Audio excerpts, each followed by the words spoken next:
বিএনপির সাথে বেইমানি করতো না। হ্যাঁ, চুপ্পু আরেকটা সুযোগ গ্রহণ করতো, শেখ হাসিনা চলে আসলে ক্ষমতায় বসে গেলে চুপ্পু সবকিছু বলতো যে আমি থেকে এগুলা করেছি, আমি বিএনপিকে ফেলে দিয়েছি। সেখানে তখন মানে যতদিন বিএনপির কোনো ক্ষতি হচ্ছে না রাজনৈতিকভাবে, ততদিন আসলে চুপ্পু কখনো বিএনপির সাথে বেইমানি করতো না, কারণ চুপ্পু তো সেই ধাতে গড়ে ওঠা মানুষই না। প্রশ্ন হলো যে বিএনপি এখন কেন চুপ্পুকে ফেলে দিল, আরো আগে কেন ফেলে দিল না?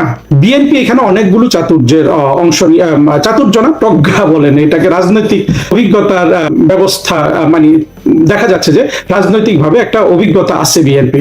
চুপ্পুকে তার দরকার, যেদিন দরকার সেদিনই তো ফেলে দেওয়া যায় না, কিছুদিন অপেক্ষা করলো। আর এখানে আরেকটা লাভ বিএনপির হয়ে গেল, এটা অনেক আলোচনা করেছেন এবং এটা বাস্তব, যে এই চুপ্পুকে এই কয়েক মাস রাখাতে এখন বিএনপি যে রাষ্ট্রপতি নিয়োগ করবে, সেই রাষ্ট্রপতি কিন্তু আবার পরবর্তীতে আরো কিছুদিন, অর্থাৎ বিএনপির 5 বছর চলে গেলেও আরো কিছুদিন, 3 মাস 4 মাস 6 মাস কিন্তু ক্ষমতায় থাকবে, রাষ্ট্রপতির পদে থাকবে।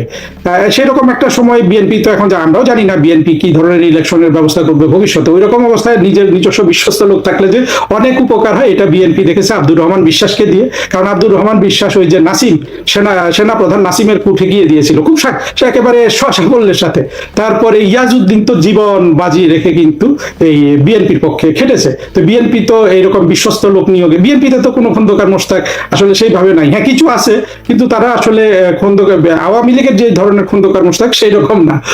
যেমন সেইভাবে বললে তো যে এখন যে হাফিজউদ্দিন স্পিকার, সেও কিন্তু বিএনপির খন্দকার মোশতাক। এরা কিন্তু বিএনপি ছেড়ে বের হয়ে গিয়েছিল ওই 1/11 চলাকালীন। সে আলোচনা আমি যাচ্ছি না, এখানে আওয়ামী লীগ এবং চুপ্পু কেন্দ্রিক। চুপ্পুকে ফেলে না দিয়ে বিএনপি এখন যে লাভটা পেলো, যে আসবে সে, বিএনপির 5 বছর শেষ হয়ে গেল, আর 5-6 মাস ক্ষমতায় থাকবে।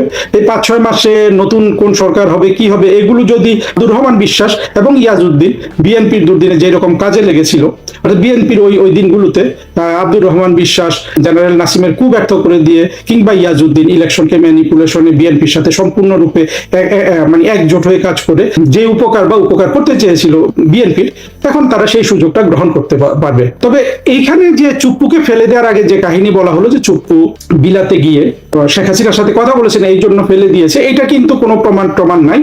আর চুপ্পু এরকম কিছু করেছে কিনা সেটা হলে বিএনপির উচিত ছিল সেটা প্রকাশ করা, এখনো কিছু প্রকাশ হয় নাই। আর এই যুগে তো অনেক কিছু আপনার এআই দিয়েই অনেক কিছু বানানো যায়, সেগুলা বানিয়ে ভবিষ্যতে প্রচার করবে না সত্য আমরা কিন্তু জানি না, কিন্তু সত্যটা বিএনপির প্রকাশ করা উচিত। এই সত্য প্রকাশ করলেও কিন্তু বিএনপি হয়তো করবে না, এই জন্য যে যদি শাহাবুদ্দিন চুপ্পু শেখ হাসিনার সাথে কথা বলে থাকেন তর্কের খাতিরে ধরছি, এটাও কিন্তু বিএনপির জন্য ভয়াবহ একটা অবস্থা, যে তাহলে এরকম আরো কতজন শেখ হাসিনার সাথে কথা বলতেছে, তাই না?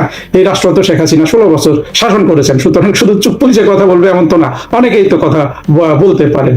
এইটা কিন্তু যদি বলে থাকে, এটা বিএনপির জন্য একটা বড় ধরনের ভয়ের খবর। কিন্তু এত তাড়াহুড়া করে 2 দিনের মাথায় তাকে ফেলে দেয়া, এবং স্পিকার নাকি বিদেশে ছিল, সে নাকি দৌড়ে বিদেশ থেকে চলে এসছে, এইটা দৃষ্টিকটু হয়েছে। এইটা আবার বিএনপির একটা বৈশিষ্ট্য। বিএনপি কিন্তু 2টি রাষ্ট্রপতিকে এইরকম করেছে, একজন বদরুদ্দোজা চৌধুরী তাদেরই রাষ্ট্রপতি, আর একজন শাহাবুদ্দিন চুপ্পু।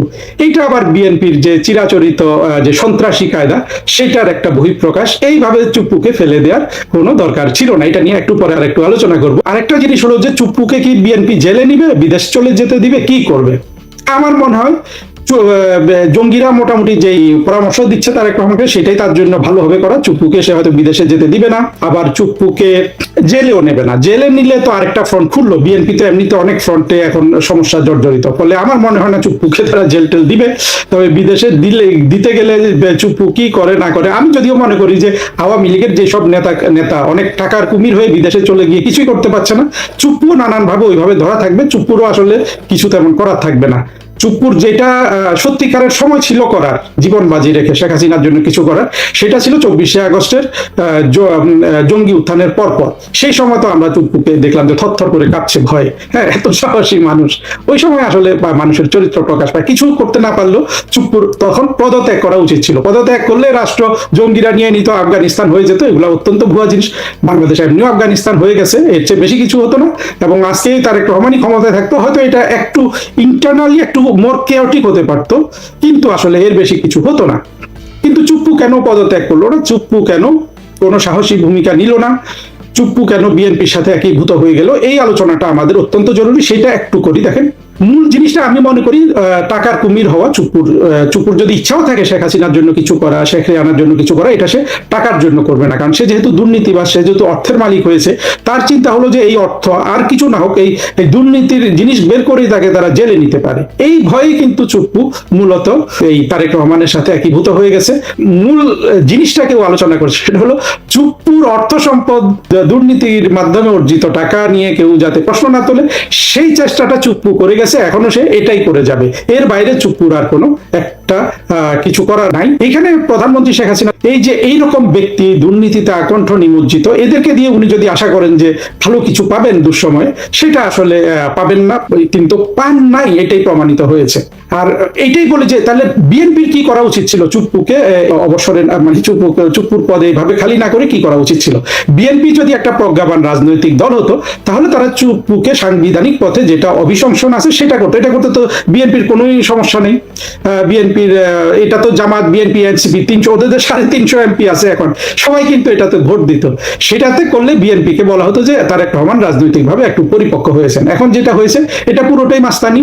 এটা তাদের রাষ্ট্রপতিকেও তারা করেছিলেন। বদরুদ্দোজা চৌধুরীকে তুমি করতে পারেন যে হয়তো তাকে একটু সম্মান দিতে চেয়েছিলেন, যে ইমপিচমেন্ট হলে মানুষ মনে করে যে অনেক অনেক ক্ষতিগ্রস্ত। আসলে তো তা না। ইমপিচড হলে একজন মানুষের যদি তার জাতির কাছে, মানুষের কাছে সম্মান পাওয়ার থাকে, তাহলে কেবল সে সম্মান পায়।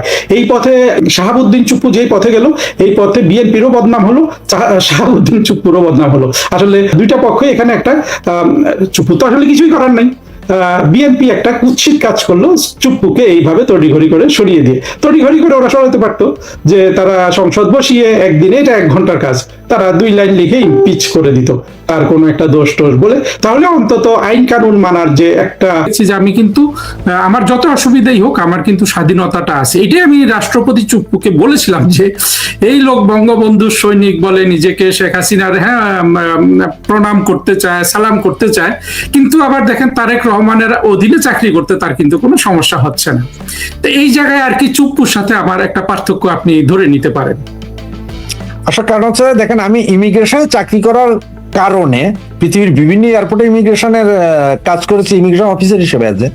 তাহলে যে পৃথিবীর সবচেয়ে ক্ষুদ্রতম কোনো দেশের রাষ্ট্রদূত যখন ইমিগ্রেশন ক্রস করে, তখন এটা আমাদেরকে আগে জানিয়ে দেয়। আমরা আমাদের কলিগদেরকে জানিয়ে দিই যে রাষ্ট্রদূত আসছে, ভিআইপি স্পেসের এই জায়গাটুকু খালি রাখবে, ওনার পাসপোর্টটা আসলে সর্বপ্রথম ওনাকে ছেড়ে দিতে হবে। সব আগেই রেডি করা থাকে, কারণ আপনাদের পাসপোর্ট গুলো তো আগেই চলে আসে, আমরা সব রেডি, শুধু জাস্ট একটু দেখে হয়তো স্ক্যান করে ছেড়ে দিই। আমার এই জন্য চিন্তা হচ্ছে, একজন রাষ্ট্রদূত, এত সম্মানী একজন লোক, উনি ছেড়ে দিলেন, এটা আসলে আমার কাছে নিজের কাছে নিজে বিশ্বাস করতে পারছিলাম না। তবে এখন আপনার কথার পর আমার মনে হয়, মানে আপনার একটা আছে, কি বলবো, এটা দেশের প্রতি একটা মমত্ববোধের কারণে, বা এখনকার সেই মৌলবাদী শাসনগুলো আপনি করতে পারেন নাই, বিধায় হয়তো ছেড়ে দিয়েছেন।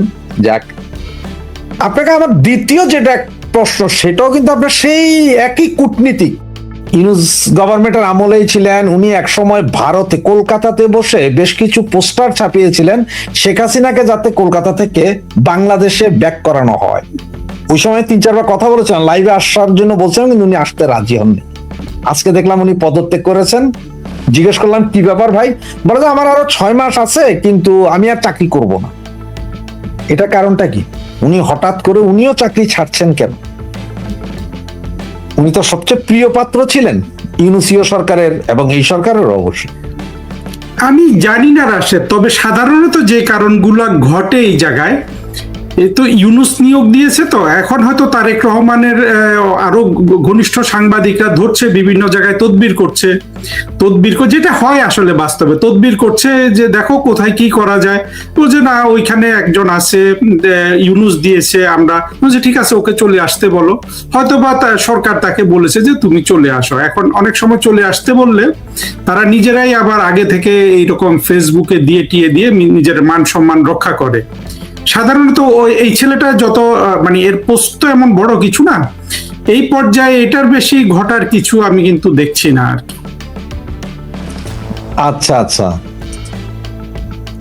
আপনি নিশ্চয় জানেন যে অথবা সে কোনো কিছু করেছে যেটা তারেক রহমানের সরকারের পছন্দ হয় নাই, এরকমও কিছু থাকতে পারে আর কি।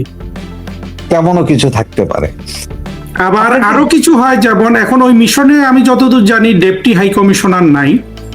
আপনার অনেক সময় মিশনের মধ্যে অফিসারদের মধ্যে দ্বন্দ্ব লাগে, এমন হয়তো আছে ওখানে এমন কোন কর্মকর্তা আছে যে তারেক রহমান সাহেবের অনেক ঘনিষ্ঠ বা বিএনপির ঘনিষ্ঠ বা মন্ত্রী বা যে পররাষ্ট্র মন্ত্রণালয়ের কারো অনেক ঘনিষ্ঠ, এবং এই ছেলের সাথে কোনোভাবে শত্রুতা তৈরি হয়েছে, যে এক জায়গায় চাকরি করলে যেটা হয় শত্রুতার জেরে ওকে মানে ওখান থেকে বের করে দেওয়ার এইরকম কিছু ঘটনার বাইরে আমি কিন্তু কিছু দেখি না আর কি। এখন আপনাকে আমি একটা কূটনীতিক শিষ্টাচার এর বিষয়ে একটা প্রশ্ন করতে চাই, মানে যেটা আমার মাথায় লাগছে, আমি জানি না এটা নিয়মগুলো আছে কিনা হিসাবে। আপনি ওইখানে যায় কি বিরোধী দল অমুক দল মিছিল মিটিং যখন করে সরকার বিরোধী আন্দোলনে, আপনারা কি যে ওই দেশের বিরোধী দলগুলোর সাথে কথা বলতে পারছিলেন এভাবে? প্রথম কথা হলো যে এইভাবে আসলে বেশিরভাগ দেশের বিরোধী দল সরকারি দল কোনো রাষ্ট্রদূতকে এরকম সুযোগ দেয় না, সবাই এসে প্রেসিডেন্ট সেক্রেটারি বসে থাকে না। আমাদের দুর্ভাগ্য কি জানেন, আমরা মানসিকভাবে এত দৈন্য, এই ঘটনাটা আমি একটু পরে বলি। আমাদের দেশে এ তো এখন আমেরিকান রাষ্ট্রদূত, আর বুঝতে পারছেন বর্তমানে আমেরিকান রাষ্ট্রদূত মানে যে সিস্টেমটা এখন চলছে জঙ্গি উত্থানের পর থেকে, আমি জানি না আপনি জঙ্গি উত্থান হয়তো বলেন, কারণ আমরা একই আদর্শের মানুষ, আমি কিন্তু এটাকে সরাসরি জঙ্গি এবং চরমপন্থার উত্থান বলি 2024-এ যেটা হয়েছে। এটার পরে অর্থাৎ তারেক রহমানের মনস্তত্ত্ব আমরা যদি দেখি, কিংবা ইউনূসের মনস্তত্ত্ব আমরা যদি দেখি, কিংবা এই যে জঙ্গিগুলার সাথে যে এই আপনার আমেরিকান রাষ্ট্রদূত বৈঠক করছে, এদের মনস্তত্ত্ব যদি আপনি দেখেন, দেখবেন যে এরা সবচেয়ে বেশি মনে করে যে এদের নিশ্চয়তা বিধান করতে পারবে কিন্তু মার্কিন রাষ্ট্রদূত সবার। অর্থাৎ বাংলাদেশে যদি আপনি এই যুক্তিতে চিন্তা করেন, সবচেয়ে ক্ষমতাধর ব্যক্তি কিন্তু এই মার্কিন রাষ্ট্রদূত, সেটা কিন্তু তারেক রহমান নয়, আপনি যদি মনস্তাত্ত্বিক দিক থেকে বিশ্লেষণ করেন। আবার উল্টো দিক থেকে দেখেন, এই যে একটা লোক মার্কিন রাষ্ট্রদূত, সে বৈঠক করছে এই সন্ত্রাসীদের সাথে। এখানে একটু গভীরতাটা কি জানেন রাশেদ, যে ঘটনাটা আমরা দেখেছি মার্কিন যুক্তরাষ্ট্রের যত প্রেসিডেন্ট গত 25-30 বছরে, অন্তত এই জর্জ বুশ জুনিয়র, যেটা জুনিয়রের পর থেকে যত প্রেসিডেন্ট এসছে, তাদের মধ্যে এই যে ইসলামিক জঙ্গিবাদ সম্পর্কে সবচেয়ে স্বচ্ছ ধারণা রাখে কিন্তু প্রেসিডেন্ট ট্রাম্প, অন্তত সৎ ধারণা রাখে। অন্যগুলো কিন্তু এই ব্যাপারে অসৎ ছিল, যখন যাকে সুবিধা ভোটের জন্য। আমি একবার দেখলাম জো বাইডেন সাহেব হাদিস পড়ছে, হ্যাঁ, ও তো খ্রিস্টান, তার হাদিস পড়ে মুসলমানদের ভোট সে মানে নিজের দিকে টানছে, এই ধরনের অসততা করে। সেই দিক থেকে কিন্তু প্রেসিডেন্ট ট্রাম্প কিন্তু সবচেয়ে সৎ একজন প্রেসিডেন্ট ছিলেন। মানে এই জায়গাটায় শুধু যে ইসলামিক জঙ্গিবাদটা, আমরা কিন্তু ইসলাম ধর্মের যে ধর্মপ্রাণ মানুষ আছে তাদের আলাদা করে কিন্তু জঙ্গিদের কথা বলছি, জঙ্গিদের ব্যাপারে উনি ছিলেন সবচেয়ে সচেতন, এবং উনি নির্বাচনের আগে কিছু কিছু কথাবার্তাও বলেছিলেন, এবং আপনার মনে আছে একটা পোস্টও দিয়েছিলেন যে বাংলাদেশকে জঙ্গিরা কিভাবে দখল করছে, সে ব্যাপারে উনি একটা কথা বলেছিলেন যে ওনার যে প্রতিদ্বন্দ্বী ছিলেন তুলসী গাব্বার, সরি এই যে কমলা, কি যেন নামটা তার, কমলা হ্যারিস, ও তাকে আপনার নিন্দা জানিয়ে উনি একটা টুইট করেছিলেন, এটা আমাদের সব জায়গায় কিন্তু সাড়া ফেলেছিল। কিন্তু পরবর্তীতে আমরা দেখলাম যে প্রেসিডেন্ট ট্রাম্পের ওই কথাগুলো থাকলো না, এবং আপনি যদি প্রেসিডেন্ট ট্রাম্পের এই স্বল্প সময়ের, এটা তো অনেকটা আমাদের জঙ্গি উত্থানের 6 মাস পরে প্রেসিডেন্ট ট্রাম্প ক্ষমতায় আসলেন, 1.5 বছর হয়েছে বলা যায় আর কি এখন তার। এই সময় তার কিন্তু পররাষ্ট্রনীতির কোনো আপনার কিন্তু ধারাবাহিকতা নাই। আপনি শুধু ইরানের সাথে যুদ্ধ যদি আপনি দেখেন, যে আজকে বলছে ইরানকে মেরে ফেলবে, কালকে আবার সন্ধি করছে, পরশু আবার আক্রমণ করছে, এই যে ব্যাপারগুলা, এগুলোতে তাদের কৌশল থাকতে পারে, কিন্তু এটা চরম একটা অস্থিরতা কিন্তু দেখা যাচ্ছে। এই চরম অস্থিরতাটা আমরা শিকার হয়ে গেলাম বাংলাদেশ। এই যে দেখেন, একদিক থেকে এই ক্রিস্টেনসেন রাষ্ট্রদূত জঙ্গিদের সাথে বৈঠক করছে, আবার ওইখান থেকে বলা হচ্ছে যে সেরহিও, এই উচ্চারণটা অবশ্য বাংলাদেশের কোনো মানুষ করতে পারে না, এটা একটা স্প্যানিশ উচ্চারণ, আমি জানি না, ওরা আমেরিকাতে সার্জি বলতে পারে, সার্জিও, বাট এই নামটা হইলো আপনার ল্যাটিন। এই লোক নিশ্চিতভাবে ল্যাটিন পিতামাতার সন্তান, ল্যাটিন মানে স্প্যানিশ আর কি, ধরেন মেক্সিকান বা অন্য কোনো ওই কিউবান হতে পারে, ওই ওই ভাষায় এই উচ্চারণটা হলো সেরখিও। যাই হোক, এই সেরখিও গোর উনি যে আসছেন, দুটো কিন্তু ভিন্ন জিনিস হয়ে যায় কিনা আমরা জানি না, এসে কি উনি কি করেন সেটার উপর আমরা দেখব। কিন্তু মার্কিন যুক্তরাষ্ট্র বাংলাদেশের আপনার যে তারা কি করবে তারা নিজেরাও বুঝতে পারছে না, এবং এই রাষ্ট্রদূত যা যা দেখাচ্ছে এটা একদিক থেকে যেমন তাদের আধিপত্যটাও স্পষ্ট করে, আরেক দিক থেকে কিন্তু আমরা যারা বাংলাদেশকে বুঝি তখন দেখি যে এদের কিন্তু একটা অসহায়ত্ব ফুটে উঠেছে। সেই অসহায়ত্বের অংশ হিসাবে আমি এই ক্রিস্টেনসেন সাহেবের এই জঙ্গিদের সাথে বৈঠকটাকে দেখি। এবং তিনি নিজে গিয়েছেন এনসিপির অফিসে। জি, এটা কি একটা শিষ্টাচার বহির্ভূত কর্মকাণ্ড নয় কি? না, শিষ্টাচার বহির্ভূত বলা যাবে না, সে তো আপনার যাচ্ছে, এখানে শিষ্টাচারের বিষয় নেই, বিষয় হলো যে কাঙ্গালপনা। এখন কে কাঙ্গাল সেটা বোঝার বিষয়, যে এই জঙ্গিরা তার কাছে কাঙ্গাল, না এই রাষ্ট্রদূত জঙ্গিদের কাছে কাঙ্গাল, বা দুই পক্ষের কাছে কাঙ্গাল। কাঙ্গাল মানে ভিক্ষাবৃত্তি করা আর কি। যে এখন জঙ্গিরা কিন্তু স্পষ্টভাবে, যেটা আমি আগেও বলেছি, এই জঙ্গিগুলো জামাত, বিএনপি, তারা কিন্তু সম্পূর্ণরূপে তারা এখন প্রোটেক্টেড ফিল করছে, কারণ মার্কিন যুক্তরাষ্ট্র তাদের কাছে আছে। যে আপনি যে এটা বলছিলেন আন্তর্জাতিক সংকটের মুখে, আজকে আপনার হয়তো আপনি এই প্রশ্ন করবেন, আসলে ওইটাই বড় সংকট। শেখ হাসিনার সরকার যেভাবে জিনিসটা মেনটেন করতেন, একটা স্পষ্ট দূরত্ব রেখে সবার কাছ থেকে, ওইটাই ছিল কিন্তু সেফ পথ আর কি। এবং সেটাকে আরেকটু দক্ষতার সাথে আমরা হয়তো করতে পারলে ভালো হতো, সেটা সম্ভব হয় নাই, কিন্তু পথটা ছিল সেফ। এবং আপনি দেখবেন 2024 জঙ্গি উত্থানের পর যারা ক্ষমতায় এসছে, আপাতভাবে যে ছেলেগুলাকে জ্ঞানী গুণী মনে হয়, এই যে উপদেষ্টা জাহেদ তারেক রহমানের এবং আরো যারা যারা আছে, এরা আমাদের যে পররাষ্ট্রনীতি, বঙ্গবন্ধুর মুখের বাণী দিয়ে আমরা যে পররাষ্ট্রনীতি মানি, যে সবার সাথে শত্রুতা, কারোর সাথে বৈরিতা নয়, এইটা হলো একটা চিরন্তন আপনার কূটনীতিতে। আপনি এটা একেবারে সকল দেশের জন্য প্রযোজ্য, এটাতে শুধু বাংলাদেশের জন্য প্রযোজ্য তা না। আসলে আপনার এই অনুষ্ঠানে হয়তো আজকে ব্যাখ্যা করা যাবে না, এটা কোনোদিন সুযোগ পেলে হয়তো ব্যাখ্যা করব। কিন্তু দেখেন, এই জিনিসটাকে ওরা কিন্তু বলে যে না, এইটা কোনো বিষয় না, ওরা মার্কিন যুক্তরাষ্ট্রের অধীনে চলে যাবে, এরকমই ওরা দেখায়। কিন্তু এটাই আমাদের সমূহ বিপদ ডেকে আনছে। বিপদটা তো বুঝতেই পারছেন, যে আমাদের যে তারেক রহমান, ইউনূস আর এই এনসিপি জামাত মিলে, আমি নিশ্চিত, আমি এখন আমার যেটা মনে হয় যে বাণিজ্য চুক্তি নামে যে দেশ বিরোধী এবং আপনার এটাকে গোলামির চুক্তিও বলতে পারেন। দেখুন, বাংলাদেশের আসে এত কথা বলা হয়েছে, শেখ হাসিনা ভারতের কাছে বাংলাদেশ বিক্রি করে দিয়েছে, ভারতের সাথে গোলামি চুক্তি করেছে।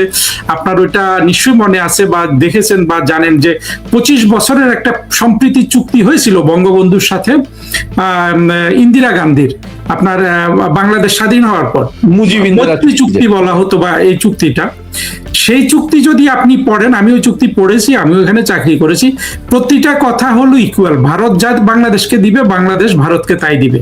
এবং আমি বিশ্বাস করি ভবিষ্যতে আমাদের এই ধরনের চুক্তির কথাও হয়তো ভাবতে হতে পারে।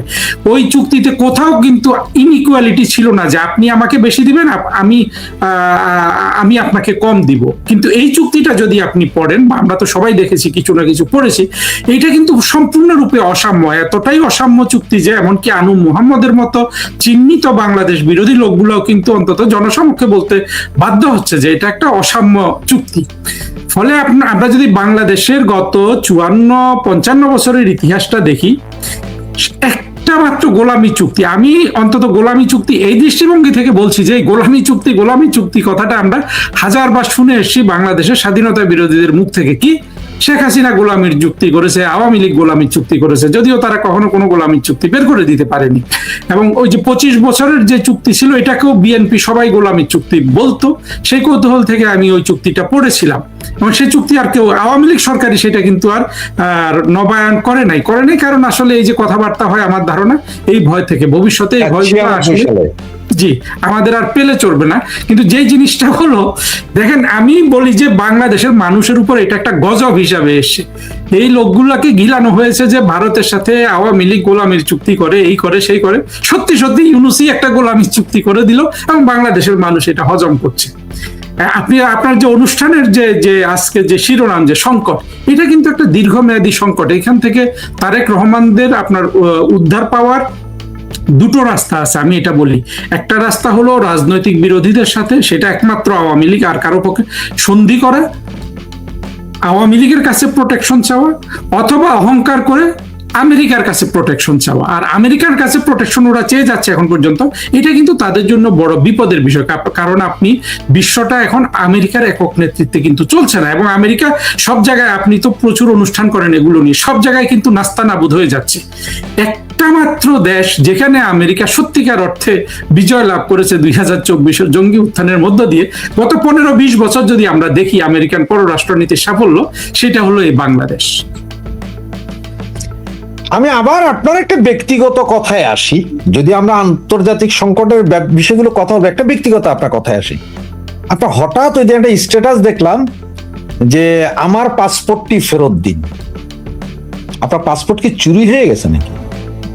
না, আমার পাসপোর্ট, আমি যখন আপনার কানাডায় চলে আসলাম, আমি একটা ফেসবুক এবং টুইটারে স্ট্যাটাস দিয়েছিলাম যে সারা বিশ্বকে জানিয়ে, এইটা খুব আপনার বিশেষ করে শেখ হাসিনা সরকারকে আমি ওইখানে সামারাইজ করেছি। এবং আমরা আজ পর্যন্ত আমার চোখে এত ভালো লেখা কিন্তু পড়ে নাই শেখ হাসিনা সরকারকে আপনার বর্ণনা করার জন্য। আসলে ইউনূস এবং শেখ হাসিনা কিন্তু সংক্ষেপে কিন্তু আমি অনেক কথা বলেছি, ওইটা যদি আপনারা দেখেন। ওটা যখন বের হয়ে গেল, তখন ইউনূস গভর্নমেন্ট আমার এবং আমার পরিবারের পাসপোর্ট বাতিল করে দিল। বাতিল শুধু করে নাই, তারা কানাডিয়ান সরকারকে সেটা জানিয়েছে। কানাডিয়ান সরকার থেকে আমি আবার সাথে সাথে এইটার ইমেল পেয়েছি যে তোমার পাসপোর্ট বাতিল করেছে, এবং তারা চেষ্টা করেছে কানাডিয়ান সরকারের সাথে তদবির করে আমাকে বাংলাদেশে নিয়ে যাওয়ার জন্য। না, আপনার ওই স্ট্যাটাসটা আমি পড়েছিলাম, ওই স্ট্যাটাস পড়ার পরেই আপনাকে ফেসবুক রিকোয়েস্ট পাঠিয়েছিলাম এবং আপনি অ্যাকসেপ্ট করেছিলেন। এটা আপনার সেটা ভাইরাল ছিল খুবই, না যে কারণে আমি হঠাৎ করে চিন্তা করলাম কি ব্যাপার, ওনার পাসপোর্ট উনি আবার ফেরত চাইলেন। কারণ আছে আপনার এই ধরনের আরেকটা স্ট্যাটাস আপনাদের আরো একজন সচিবের মুখ ছিল কালের কণ্ঠে, যে স্যার আপনি তো চলে গেলেন, আমাকে তো মেরে গেলেন পুরো। একজন সচিব, উনি মাত্র 3 মাস সচিব হওয়ার পরে ওনাকে চাকরি থেকে বাধ্যতামূলক অবসর দিয়েছিলেন। তাহলে ফেসবুক স্ট্যাটাসটা কিন্তু কালের কণ্ঠ সহ অনেক পত্রিকায় আসছিল এই স্ট্যাটাসটা। মানে কাকে বললো? শেখ হাসিনাকে বললেন? প্রধানমন্ত্রী শেখ হাসিনা? না, এটা ডাক্তার ইউনূস সাহেব যেদিন ক্ষমতা হস্তান্তর করতে যাচ্ছেন সেই দিন লিখেছিলেন ওই সচিব সাহেব যে আমাকে তো মেরে গেলেন স্যার, আপনি তো চলে গেলেন কিন্তু আমাকে তো মেরে গেলেন, রাস্তায় বসিয়ে দিয়ে গেলেন। মানে ওনার কোনো টাকা পয়সা বেতন তো পাই না, সবকিছু ব্লক করে দিয়েছিলেন। এই অবস্থা খুব কষ্টে আছেন নাকি? আপনার কাছে এখন যে প্রশ্ন, আমার তো ব্যাখ্যা দিতে হয়। আপনি যে মানে প্যারালেলটা টানলেন, আমার আসলে স্ট্যাটাসের সাথে ওইটার মিল নাই। কারণ হলো যে আমি তারেক রহমানকে যে পাসপোর্ট দেওয়ার আবেদন করেছি, এইটা হলো আপনার আসলে অন্য উদ্দেশ্যে। সেটা হলো আমিও যে প্রধানমন্ত্রী শেখ হাসিনা বাংলাদেশে যেদিন আসবেন সেই দিন আমি বাংলাদেশে হাজির থাকতে চাই। এই জন্য আমি কিন্তু তারেক রহমানের কাছে চাকরি চাওয়া বা উনি আমাকে এই ধরনের কোনো কথা বলার হাজির থাকার জন্য আপনার পাসপোর্ট দরকার, আপনি এটাও লিখেছিলেন। এটা ভালোভাবেই পড়েছিলাম আমি। আচ্ছা জি। এই যে আপনি কূটনীতিক হিসেবে বিভিন্ন দেশে চাকরি করেছেন, প্রায় 15-20 বছর সম্ভবত আপনি চাকরি করে ফেলেছেন। 25 বছর, 24-25 অলরেডি করে ফেলেছেন। আপনি একটা জিনিস আমাকে দেখে একটু বুঝিয়ে বলেন, বা ডট গুলো যদি আপনি মিলিয়ে দিতে পারেন আমাদেরকে।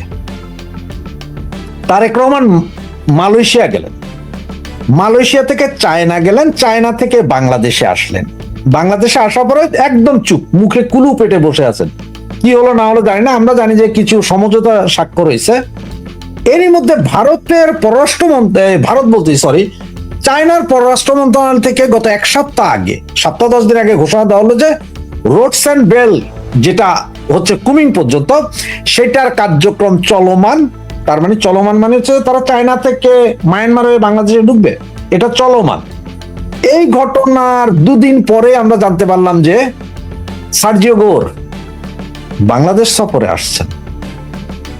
আজকে আবার অ্যাম্বাসেডর সাহেব এনসিপির কাছে ধর্ণা দিচ্ছেন গিয়ে। এই সবগুলো বিষয়টা কি একটু কোনো ভেজাল মনে হচ্ছে? কারণ আমেরিকা করিডোর চাইছিল, দেয় নাই।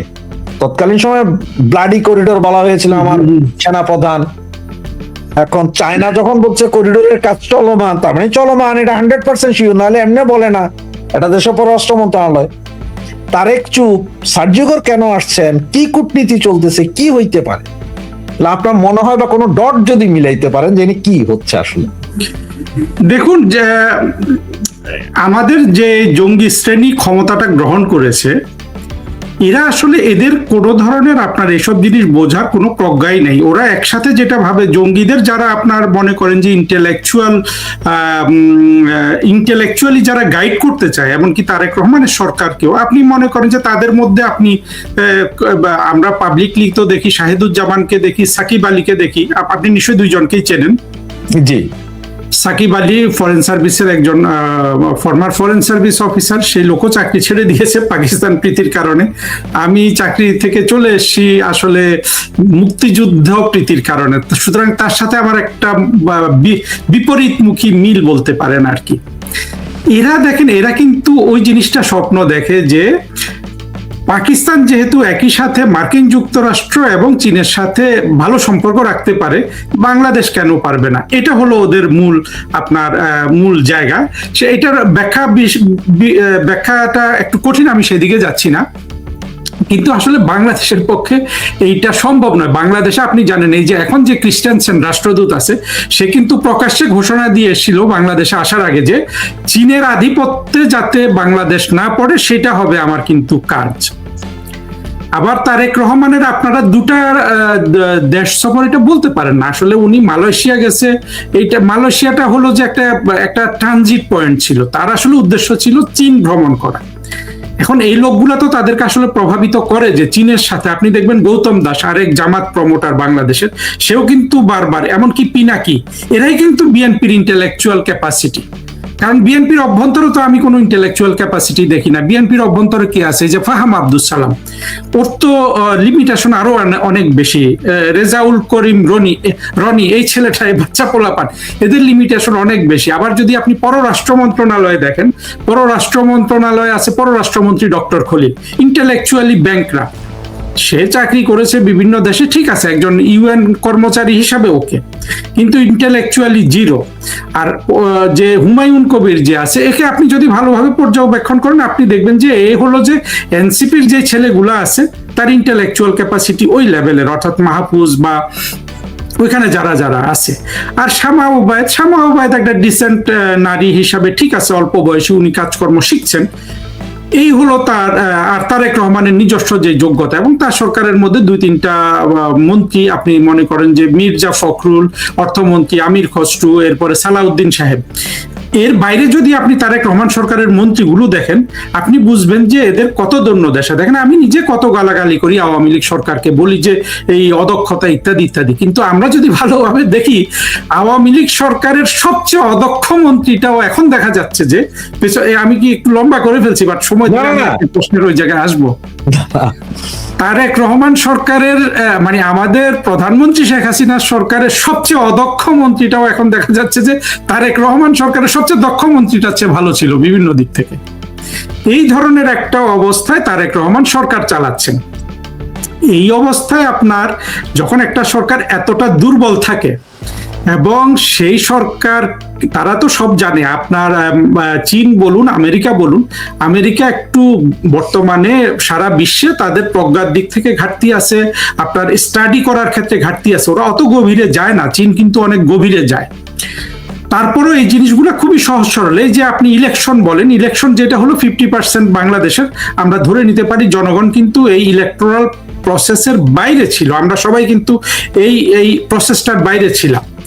এই অবস্থায় একটা সরকারের প্রথম হলো যে বলিষ্ঠ পার্সোনালিটি নাই, অর্থাৎ শেখ হাসিনার যে আপনার একেবারে শক্তিমান একটা পার্সোনালিটি ছিল, সেটা তারেক রহমান সরকারের নাই। আবার তারেক রহমানও, আমি এটা প্রশংসার দৃষ্টিতে বলছি, উনি নিজেও কিন্তু অত্যন্ত হাম্বল একটা লুক দিচ্ছেন। ওনার যত ক্রোধ ঘৃণা ভেতরে আছে, এটা কিন্তু দেখবেন আওয়ামী লীগের ক্ষেত্রে, আওয়ামী লীগ সম্পর্কে উনি গালিগালাজ করে না, কিন্তু কথা বলার সময় বোঝা যায় যে উনি কতটা ঘৃণা করেন আওয়ামী লীগকে। কিন্তু otherwise he is like a nice guy, humble, আপনার মানে এক ধরনের নরম প্রকৃতির মানুষ হিসাবে উনি অন্তত দেখাচ্ছেন। এইটা কিন্তু সরাসরি চীনারাও দেখছে, মার্কিনীরাও দেখছে, ভারতীয়রাও দেখছে। সবাই জানে যে এইরকম একটা সরকার যে যার সাথে বাংলাদেশের 50% মানুষ নাই, যার সাথে আওয়ামী লীগের মতো সবচেয়ে শক্তিশালী দলটা নাই, যেটা ভারতে আছে সবসময়। আপনার যত রাজনৈতিক বিরোধিতা থাকুক, ভারত রাষ্ট্রের ক্ষেত্রে তাদের প্রধান প্রধান দলগুলো কিন্তু এক, কংগ্রেস, বিজেপি ইত্যাদি। সেটা বাংলাদেশে আমরা করতে পারিনি। এরকম অবস্থা যদি করতে না পারেন তাহলে কিন্তু সবাই আওয়ামী লীগকে সবচেয়ে শক্তিশালী ভাববে। ফলে এই সব সার্কামস্টেন্সে তারা দেখছে যে তারেক রহমানের সরকার অত্যন্ত দুর্বল, এবং দুর্বল যদি হয় আপনার আন্তর্জাতিক ক্ষেত্রটাই, এখানে কিন্তু আপনার কোনো মানবিকতা নেই, এখানে আপনার ভালো কেউ দেখবে না। এইটা একটা ক্ষেত্র। আপনি যদি মনে করেন আমরা একটা গ্রামে বসবাস করি, আজকে ঝগড়া করি, কালকে ঘৃণা করি, পরশু একজন মারা যাচ্ছে, আবার কিন্তু এগিয়ে যাই, হ্যাঁ, এখানে ঘৃণা, ক্রোধ, ভালোবাসা একসাথে প্রকাশ পায়। আন্তর্জাতিক ক্ষেত্রে কিন্তু এটা একদম নাই, সেখানে হলো স্বার্থ স্বার্থ স্বার্থ। অর্থাৎ তারেক রহমান 2 দিন পরে গুলি খেয়ে মরবেন, না জঙ্গিদের আঘাতে মরবেন, না জনতার নাকি তিনি সফল হবেন, এইগুলোর ব্যাপারে কারো কোনো আপনার সেটা তাদের অগ্রগণ্য বিষয় না। বিষয় কিন্তু তারাও চাইবে, অর্থাৎ তাদের প্রথম হলো যে তারেক রহমান থেকে স্বার্থ উদ্ধার করা। এই স্বার্থ উদ্ধারে কিন্তু আপনার দুটো জিনিস কিন্তু এখানে বিপরীত মুখে দাঁড়িয়ে আছে। তারেক রহমান চীনের কাছে গেছেন অর্থের জন্য, আবার মার্কিনীদের কাছে উনি কিন্তু মানসিকভাবে প্রোটেকশন চান। দুটো পরিপূর্ণভাবে সাংঘর্ষিক, এবং এই সংঘর্ষ আপনি যে ডট মিলাতে বললেন, এই সংঘর্ষেরই অধীন আপনি যা কিছু দেখবেন। সেরহিও গোর বাংলাদেশে এসে যা কিছু আলোচনা করবে সেটা কিন্তু এই এই এই এই এই অংশেই থাকবে, যে সেও কিন্তু দাবি করবে। এরা তো বলেই দিয়েছে, আপনি দেখেন নাই ওই যে রাষ্ট্রদূত বের হয়ে বলছিল না খলিল সাহেবের অফিস থেকে, যে আমেরিকার উপর বাজি রাখলে কেউ কিন্তু হারে না। তার মানে কি, যে তোমরা এককভাবে এখন আমেরিকার উপর নির্ভরশীল হয়ে যাও সবকিছুর জন্য। কিন্তু আবার আমেরিকানরা তো টাকা নাই, টাকা দিতে পারে না। তারেক রহমান যদি আমেরিকানরা টাকা সহ আসতে পারতো, তাহলে তারেক রহমান সাহেবের একদিকে আসার একটা নিরাপদ জায়গা ছিল। কিন্তু এখন ওনার সরকার চালাইতে হলে আপনি জানেন অলমোস্ট 9.5 লক্ষ কোটি টাকার বাজেট দিয়েছে, যেখানে আপনার 2-2.5 লক্ষ কোটি টাকার ঘাটতি, এবং এটা নাকি বিদেশি ঋণ থেকে আপনার মানে আনতে হবে। সে বিদেশি ঋণ কোথায়? IMF গেল, আমরা তো আর খবর দেখলাম না যে এই IMF কোনো ঋণ টিন দিয়েছে কিনা। আর IMF তো এত বড় ঋণ দেয় না। সব দিক থেকে আপনার অর্থ সংকটে আছে এই তারেক রহমানের সরকার। ফলে এখন অর্থ দেওয়ার জন্য তো আছে আপনার এই চীনের কাছে অর্থ দেওয়ার মতো সক্ষমতা আছে। এখন অর্থ যদি দিতে যায়, এই যে আপনি যেটা বললেন, যে এই যে তারা সাহস করে বলেই ফেলছে যে আমাদের কিন্তু এই করিডোরের কাজ চলছে, এটা কিন্তু একেবারে আপনার সুস্পষ্টভাবে মার্কিন যুক্তরাষ্ট্রকে ইঙ্গিত করে বলা, এটা তারেক রহমানকে ইঙ্গিত করে বলা নয়। ফলে যেটা হয়ে গেছে, তারেক রহমান সরকার কিভাবে তিনি এই টানাপোড়েন থেকে রক্ষা পাবেন। এখানে আবার বলি, দেখেন আমরা এমনকি 2024 পর্যন্ত আমরা যারা প্রধানমন্ত্রী শেখ হাসিনার সমালোচক ছিলাম, অর্থাৎ পররাষ্ট্রনীতিতে, এই যে আমি ব্যক্তিগতভাবে মনে করি যে সেই সরকারের মার্কিনীদের সাথে কূটনীতিটা আরো দক্ষ হওয়া দরকার ছিল, এখনো সেটা মনে করি। কিন্তু সার্বিকভাবে আমি যেটা দেখি যে যত দিন যাচ্ছে এবং তারেক রহমান যত বিপদের দিকে এগিয়ে যাচ্ছেন, যত এই টানাপোড়েন আসছে, যত ডট সৃষ্টি হচ্ছে মানুষের মনে, আপনি যেটা বললেন, তত আমি দেখি যে প্রধানমন্ত্রী শেখ হাসিনার রাষ্ট্রনায়কোচিত প্রজ্ঞা, যে উনি যেভাবে পররাষ্ট্রনীতি মেনটেন করার দিকে ছিলেন, সেটাই ছিল বাংলাদেশের জন্য কিন্তু একমাত্র আপনার নিরাপদ পথ। এবং তারেক রহমানরা যেটা করছেন, এটা কিন্তু আপনার একটা হলো যে মানে সংকটের পথ, এবং তার জন্য হলো যে আপনার ভয়ের একটা পথ। এখন এই সরকারটা, তারেক রহমানের সরকার, অহংকারের জন্য আওয়ামী লীগের সাথে সন্ধি না করতে পারে, কিন্তু বিদেশিদের কাছে কিন্তু তার নিরাপত্তা, তার এক্সিট, তার ভবিষ্যৎ সবকিছু উনি বন্ধক দিয়ে রাখছেন। এখন এখান থেকে উনি কিভাবে বের হয়ে আসবেন, এইটা আর কি আমরা খুব আগ্রহ ভরে আমরা সবাই দেখার জন্য অপেক্ষা করব। তবে হারুন ভাই, আপনি যে বললেন না, এই যে মানে আমেরিকান অ্যাম্বাসেডার বলছিলেন যে মানে আমেরিকার পক্ষে বাজি ধরলে হারার নাই, আমরা খেলা বিষয়ক কথাবার্তা বলতে আসছিলাম। সেদিন আসলে আমি ওই অ্যাম্বাসেডারের কথায় বেকুব হয়ে 1 পাউন্ড আমেরিকা ওয়ার্ল্ড কাপ জিতবে বলে ধরেছিলাম, আর সেটাই আমার জলে গেছে, সেমিফাইনালও যাইতে পারে নাই। এখন বাংলাদেশের মানুষও যদি বুঝে আমার 1 পাউন্ড হারাইয়া গেছে, তাহলে আপনারা কি পাবেন? আপনাকে সর্বশেষ যে কোশ্চেন, আপনি আজকে আমাদেরকে এত ব্যস্ততার মধ্যে সময় দেওয়ার জন্য ধন্যবাদ। আপনার সর্বশেষ একটা প্রশ্ন করতে চাচ্ছি, তার একটু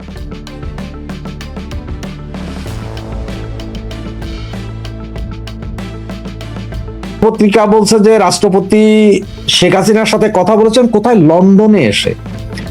ভাই, আপনি কানাডায় থাকেন বা আপনি পৃথিবীর বিভিন্ন দেশে ঘুরেছেন, আপনি দেখছেন যে ওখানে বেশ কিছু সিম কার্ড পাওয়া যায়, যেমন সবচেয়ে প্রচলিত সারা পৃথিবীতে ইউরোপ আমেরিকান লাইকা, লিবারা, লিকা, লিভারা, এগুলো সব শ্রীলঙ্কান কোম্পানির সিম কার্ড।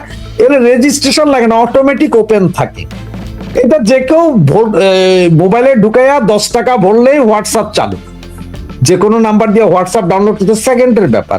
সেখান থেকে রাষ্ট্রপতি কথা বলতে পারে শেখ হাসিনার সাথে, কেউ ধরার নাই। বা বাংলাদেশের গোয়েন্দারা কিন্তু এখনো মোসাদ, MI5, স্কটল্যান্ড ইয়ার্ড বা কেজিবি, সিআই এর মতো তো না যে সাথে রেকর্ড করলো। আসলে মূলত কাহিনীটাকে একটু বুঝাই বলবেন যদি আপনারা পারেন, বুঝাই বলার ইচ্ছা থাকে আমাদেরকে, যে মার্কিন সার্জিও গোর আসছে, চায়নার প্রেসার, ইন্ডিয়ান প্রেসার, রাষ্ট্রপতিকে যাইতে হবে, সেনাপ্রধান রইল আপনার তুর্কিতে, বোমা কিনতে গেলেন, এইদিকে আবার আমাদের কি বলে আপনার স্পিকার সাহেব, উনি সমস্ত শর্ট ভিজিট শর্ট করে ফিরে আসার চেষ্টা করছেন। আজকে শুক্রবারে আসার কথা আর কি, বা শনিবার রোববার আসবেন। মূল ব্যাপারটা কি আসলে? কি রাষ্ট্রপতির পদত্যাগ হচ্ছে বা না কি?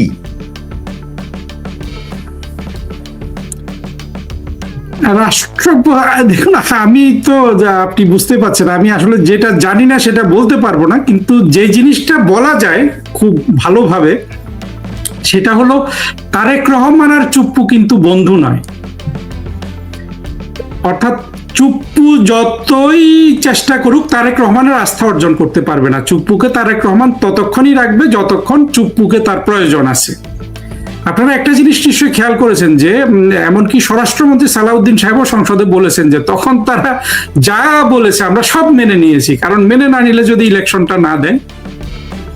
অর্থাৎ এখানে, এবং আমি এটাও শুনেছি, বা আপনি আমার চেয়ে অনেক বেশি তথ্য রাখেন, যে তারেক রহমানও নাকি এই পলিসিতে ছিল যে যখন ইউনূসের সাথে বৈঠক করে যে যে যা বলে মেনে নাও, কোন রকম একটা রাষ্ট্র ক্ষমতায় আগে যাও, তারপরে আমি দেখব কি করা যায় না করা যায়।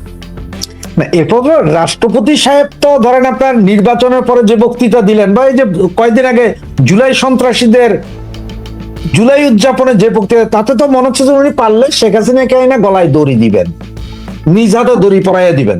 রাশেদ, আমাদের বরঞ্চ ফেলে দিচ্ছে। দেখুন, আমাদের বরঞ্চ এই জিনিসটা খেয়াল করা উচিত। আওয়ামী লীগ সরকার কিন্তু আপনার দুটো বিএনপির রাষ্ট্রপতির সাথে কাজ করেছে, একটা আব্দুর রহমান বিশ্বাস, একটা হলো ইয়াজউদ্দিন আহমেদ।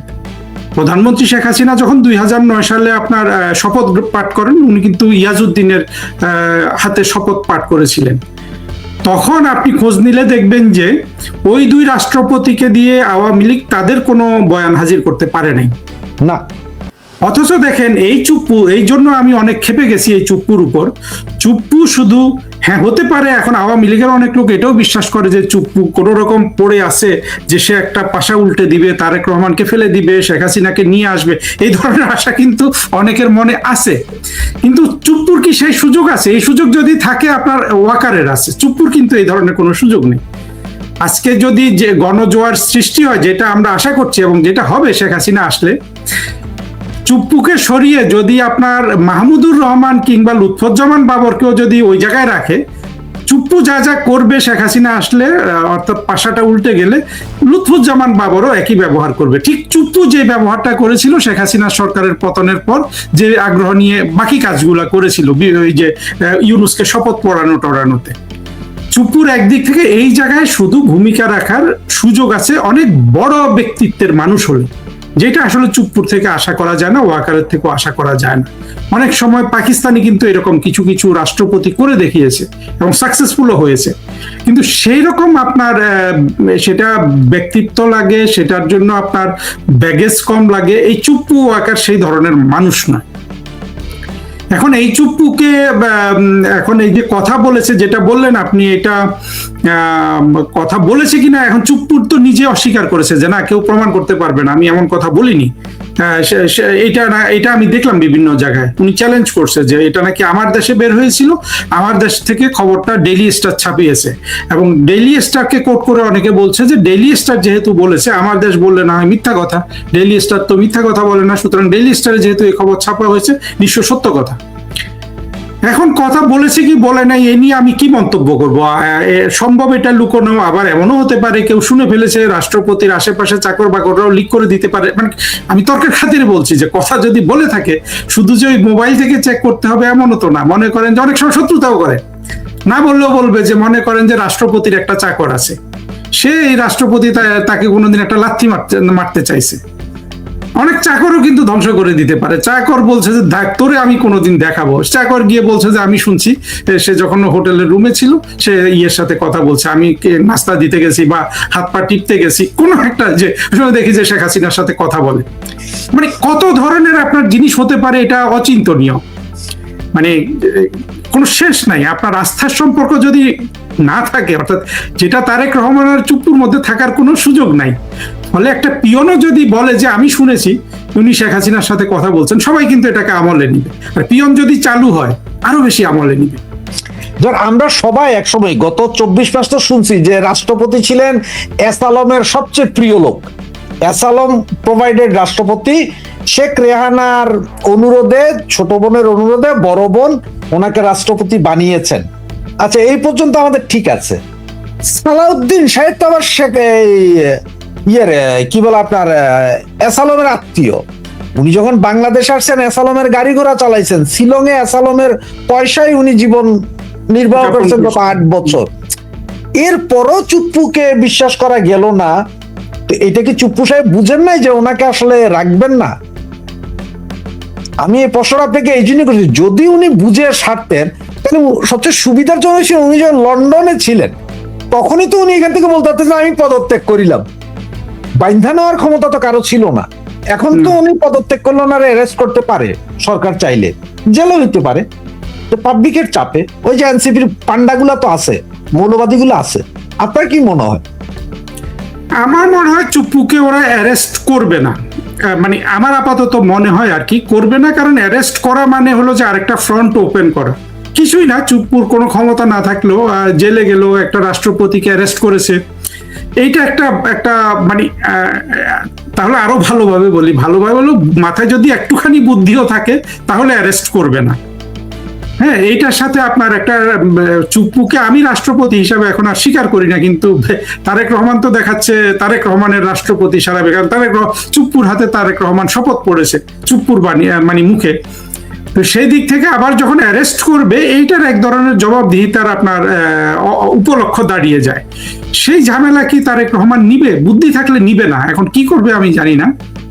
আর চুপ্পুর দিক থেকে দেখেন তার অর্থকড়ি যদি থাকে, নিশ্চিতভাবে ধন দৌলত আছে, এগুলা সরানো বিভিন্ন রকম কিন্তু ব্যবস্থা আছে, মানে তারও কিন্তু অনেক দুশ্চিন্তার বিষয় আছে। সেই জন্য সে কিন্তু ধরেন আমাদের মতো মানুষ হলে হাত পা ঝাড়া, তাহলে কিন্তু সে ওইটা পারতো। মানে আপনি যদি চুপ্পু তো সেটা পারবে না, কারণ চুপ্পু অনেক চিন্তা করবে যে আমার ওই বাড়িটাকে নিয়ে নিবে, আমার ওই জায়গাটাকে নিয়ে নিবে। সে তো লন্ডনে ওইটা করবে না, বুঝতে পারছেন না কেন? ফলে এইটা যেটা হয়েছে চুপ্পুর উচিত ছিল, আমি চুপ্পু থেকে যেটা প্রত্যাশা করেছিলাম সেটা হলো যে আত্মসম্মান নিয়ে তারেক রহমানের সাথে একটা বন্দোবস্ত করে পদত্যাগ করা, তাহলে চুপ্পুকে আমরা হয়তো একটা সম্মান দিতে পারতাম। এখন পর্যন্ত আমরা যেটা দেখতে পাচ্ছি এতে চুপ্পু নিজের সম্মান হারাইছে। শেখ হাসিনার সাথে তো বেইমানি করেছেই, শেখ হাসিনা তো চুপ্পুর মতো মানুষকে রাষ্ট্রপতি বানিয়েছে, এই লোকের তো আসলে সেই জায়গায় পৌঁছার আসলে কোনো কথা ছিল না। আমাদের আওয়ামী লীগের অনেক বড় বড় নেতা ছিলেন, অনেক যোগ্য লোক ছিলেন, তাই না? কত বড় বড় নেতা ছিলেন, আপনি চিন্তা করেন কত বড় বড় অর্থনীতিবিদ ছিলেন, হ্যাঁ, কত বড় বড় রাজনৈতিক নেতা ছিলেন, তাই না? জ্ঞানী গুণী যারা সব জায়গায়। কিন্তু সেই জায়গায় তো চুপ্পুর তো 7 জনমের ভাগ্য যে উনি রাষ্ট্রপতি হয়েছেন, কিন্তু উনি কিছুই দেখাতে পারলেন না। এখন আওয়ামী লীগের সহজ সরল মানুষটা যেটা ভাবে সেটা যদি সত্য হয়, আমি এটাকে পছন্দ করবো যে চুপ্পু কোনো রকম পড়ে আছে যে আওয়ামী লীগের কোনো একটা উপকার করার জন্য, এটা কিন্তু অনেকে ভাবে। সেটা সত্য কিনা জানি না, মানে আমি কোনো কিছু আসলে মানে কোনো কিছু তো আমি নীল করি না, আমি শুধু পরিস্থিতিটা আপনাকে বলতে পারি যে কি হতে পারে আর কি। ধন্যবাদ হারুন ভাই। আসলে শেষ করিয়াও হইল না শেষ, অবস্থাটা এমন দাঁড়াইছে। ডিসেম্বরের ভেতরে শেখ হাসিনা দেশে ফিরছেন, এই কথাটা বলার পর সারা দেশে একটা তোলপাড়, সরকারের ভিতরেও তোলপাড়। আসলে যদি উনি ডিসেম্বরের ভেতরে ঢুকে যান, চলে আসে, বা যদি একটা ভিডিও বার্তা মানে এরকম, এই যে আমরা এখন লাইভে কথা বলছি, এই ধরনের একটা লাইভেও যদি কোনো পত্রিকার সাথে উনি দেন, পরিস্থিতিটা কি দাঁড়াবে বাংলাদেশের বলে আপনার মনে হয়? কারণ আপনি যোগাযোগ করেন, আপনি কূটনীতিক, আপনার সাথে কিন্তু পৃথিবীর বিভিন্ন দেশের কূটনীতিকদের সম্পর্ক আছে, কথা হয়, বিভিন্ন ইনফরমেশন আপনারা পান। এই হিসাবে প্রধানমন্ত্রী শেখ হাসিনা যদি বাংলাদেশে আসেন, একটা জিনিস আমাদের সবাইকে বুঝতে হবে যে উনি ওই যে তারেক রহমান তো বলে না, মানে জঙ্গিরা যেভাবে বলে আসলে গলায়, এইটার জন্য উনি আসবেন না, এটা সবাইকে নিশ্চিত থাকতে হবে। ওনার আর মাঠ পর্যায়ের যে কর্মীরা আছে আওয়ামী লীগের, সবাই কিন্তু এখন আপনার তাদের দেয়ালে পিঠ এতটাই ঠেকে গেছে যে এরা সবাই এখন জান কোরবান দিয়ে দিতে প্রস্তুত, এসপার ওসপার। কারণ ওদের যা করার এই রকম নির্যাতন, দেখুন আপনি একটা জিনিস চিন্তা করে দেখেন, যেই নির্যাতন আওয়ামী লীগের উপর 24-এর 5 আগস্টের পর হয়েছে, এই রকম নির্যাতন যদি বিএনপিকে আওয়ামী লীগ একটা মাস করতো, গত যে 16 বছর বঙ্গবন্ধু কন্যা রাষ্ট্র ক্ষমতায় ছিলেন, 1 মাস যদি বিএনপিকে সে নির্যাতন করতো, বিএনপির অস্তিত্ব কিন্তু কেউ খুঁজে পেত না। এটা তো বাংলাদেশের সাধারণ মানুষ মানবে, তাই না? সেই জায়গায় দেখেন আওয়ামী লীগের প্রতিটা নেতা কর্মী কিন্তু যে যেখানে আছে, আমরা অনেকে সমালোচনা করি বা করি না, একটা মানুষ কিন্তু আপনি পাবেন না যে জননেত্রী শেখ হাসিনাকে বিট্রে করেছে। আমরা দেখেছি 2006-7 সালে এই যে হাফিজ, যাকে নিয়ে এখন এত উন্মত্ততা যে রাষ্ট্রপতির, সেই তো সবার আগে খালেদা জিয়ার সাথে বেইমানি করেছে না? আব্দুল মান্নান ভুঁইয়া বেইমানি করেছে, সাইফুর রহমান যার ছেলে এখন বিএনপির এমপি হতে পারে, এরা সবাই বেইমানি করছে না? আমরা কি দেখলাম? এমনকি 1-11 সরকারের সময়ও আমরা বলি যে আব্দুর রাজ্জাক, তোফায়েল আহমেদ ইনারা বেইমানি করেছে, বাট কতটা বেইমানি করেছে? আওয়ামী লীগ থেকে তো বের হয়ে যায়নি, তাই না? তাদেরকে তো শেখ হাসিনা সম্মানিত করেছেন, অর্থাৎ তাদেরকে তিনি উপদেষ্টা মণ্ডলীতে রেখেছিলেন, অর্থাৎ একটা ডিসেন্সি ছিল আওয়ামী লীগের মধ্যে, এটা বুঝতে হবে। আর ওরা কিন্তু সরাসরি চলে গেছে। হাফিজকে যে বিএনপি ফিরিয়ে নিছে, এটা তো বিএনপির আপনার দন্য। যে লোক বেইমানি করেছে তাদের সবচেয়ে বড় নেত্রী জিয়াউর রহমান মৃত্যুর পর বেগম খালেদা জিয়া ওনাকে ফেলে দিয়ে আলাদা বিএনপি করে ফেলছে, এবং ব্রিগেডিয়ার শাখাওয়াত সেই বিএনপির সাথে যোগাযোগ করত, এবং সেই বিএনপিকে তারা চিঠি দিয়েছিল। এই খালেদা জিয়ার বিএনপিকে চিঠি দেয় নাই আপনার এই যে নির্বাচন কমিশনের সাথে বৈঠক করার জন্য। এইরকম ঘটনা কিন্তু আওয়ামী লীগে ঘটে নাই। তখন তো 4 জনের নাম শোনা গেছে, ওই যে আব্দুর রাজ্জাক, তোফায়েল আহমেদ, সুরঞ্জিত সেনগুপ্ত, মোহাম্মদ নাসিম। এই যে দেখেন 2024-এর জঙ্গি উত্থানের পর মাঝে মধ্যে সেই নাম বলে, কিন্তু একটা নেতাকে দেখেছে কেউ যে কোনো জায়গায় বৈঠক করেছে, কোনো একটা আলাপ করেছে শেখ হাসিনা বিরোধী? বুঝেন তাহলে বর্তমানে আওয়ামী লীগ কতটা, হ্যাঁ নেতাদের মধ্যে, কর্মীদের মধ্যে এক ধরনের আপনার প্রতিযোগিতা সব সময় থাকে। এইটা কিন্তু স্বাভাবিক যে আমি হয়তো ভবিষ্যতে একটা বড় নেতা হব, ওই নেতাকে আমি পেছনে সরাবো, এরকম কিন্তু থাকে। এগুলো খুবই বাস্তব ভিত্তিক। কিন্তু শেখ হাসিনার প্রতি যে আপনার মানে অকুণ্ঠ আনুগত্য, সেই জায়গায় কোনো ব্যত্যয় দেখেছেন? আমরা তো দেখিনি। এই অবস্থায় কিন্তু আওয়ামী লীগ আছে, এবং আওয়ামী লীগের যেসব কর্মীদের সাথে আমরা কথা বলি, সেটা প্রত্যেকে এখন সিদ্ধান্ত নিয়ে নিয়েছে যে আমরা মরে যাব। এবং আমি সবাইকে বলি যে যদি 10 লাখ মানুষ যদি জীবন দিতে প্রস্তুত হয়, একটা মানুষও মরবে না। আর যদি 100 মানুষ বলে যে আমরা জীবন দিতে প্রস্তুত, তাহলে 10,000 মানুষ কমপক্ষে মারা যাবে।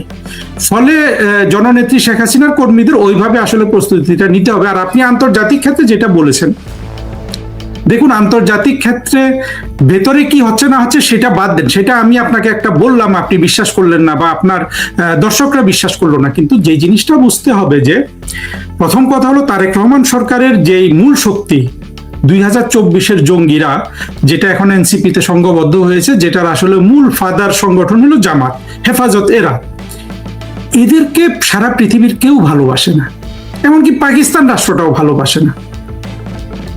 পাকিস্তান হয়তো স্ট্র্যাটেজিক কারণে ভালোবাসে, সে বাংলাদেশে জামাতকে ভালোবাসবে, অর্থাৎ জামাত যতক্ষণ বাংলাদেশে আছে ততক্ষণ ভালোবাসবে। একই জামাত আপনি পাকিস্তানে নিয়ে বসিয়ে দেন, সে কিন্তু আর ভালোবাসবে না।